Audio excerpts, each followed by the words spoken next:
bir xillikdan charchagan bo'lsangiz, noodatiy yemaklar tayyorlaydi, mezelini tavsiya qilaman. Bu joyda noodatiy usulda yemaklar tayyorlanadi. Bulardan danar, tombik danar va mezeli durum. Aytgancha, bitta ajoyib yengillik qilishibdi. Danar, tombik danar hamda burgerlarga 1+1 aksiyasini yo'lga qo'yishibdi.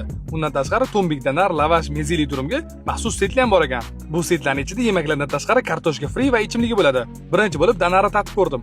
To'g'risi mazasiga qoyil qoldim. Bu darajada noyob ta'm bo'lishi xayolimga ham kelmagan edi.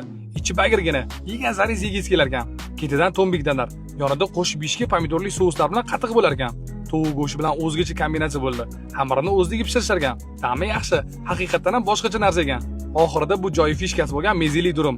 Wow, qaynoqqina, sirini cho'zilishini qarang. Bunda ham sous qatiq bo'lar ekan. Menga juda yoqdi. Sizdan bir marta kelib bunaqa antiqa narsalarni yeb ko'rishingizni tavsiya qilaman.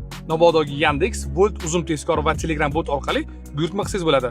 Agar Telegram bot orqali bor 100 mingdan oshiq narsa buyurtma qilsangiz, shahar ichida yetkazib berish bepul bo'lar ekan. Mana mijozga bo'lgan e'tibor va qulaylik. Mezeli, albatta tatib ko'ring. Mazil Kichik Halqa avtomobil yo'li, eski 3X to'yxonasining qarshisida. Aniq joylashuv Telegram kanalida bor.